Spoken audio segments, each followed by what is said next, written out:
Well, I think the most critical issue right now for companies is liquidity. Companies need to be shoring up their cash, making sure that they have appropriate cash, availability to cash to continue to operate. Beyond that, they have to be looking at bottom line profitability and driving cost savings, looking at ways to streamline, do more with less. That's, really sounds like consulting speak, but ultimately that's where the pain is today with our clients, is that they have real needs in the areas of maximizing their cash and controlling their costs to the extent that they can survive the situation that we're currently going through.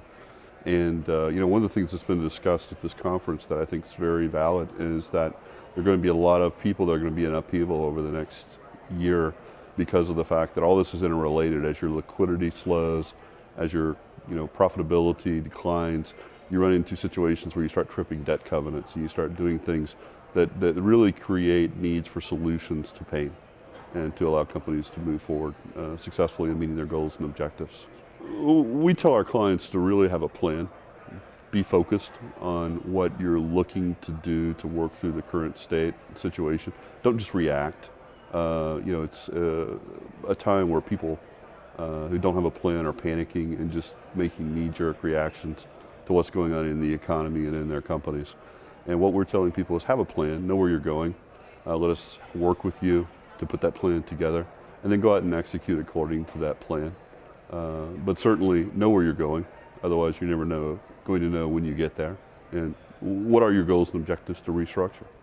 Know those straight out, be able to explain those to your stakeholders. Do you think that all of this restructuring is going to work? Do you think they're going to have to nationalize the banks? Personally, I hope they don't nationalize the banks. I think time will tell whether their efforts are successful. There's such an upheaval right now in working to establish stability in these financial service markets. I think right now we're trying things and we're waiting to see what the results of those activities are.